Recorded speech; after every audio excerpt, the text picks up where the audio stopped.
Monday, September 12th, 8:40 a.m. Flood Hope Trail fire from the Hunter Creek side. The fire has got to the bottom of the cliffs. There are ground crews in there. I would imagine they are actioning it right now on foot. They've got water in their supplies, pumpkins and everything else, so not worried about it traveling through the flats. What the worst is what's going up Hunter Creek.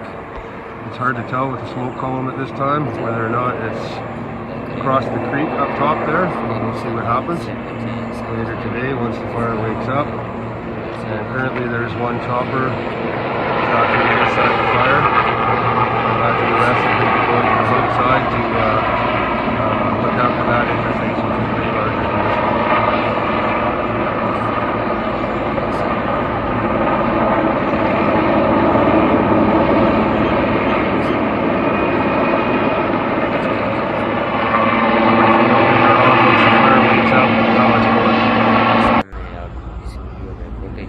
BC fire के British Columbia से जो है आपको photo दिखाए जा रहे हैं।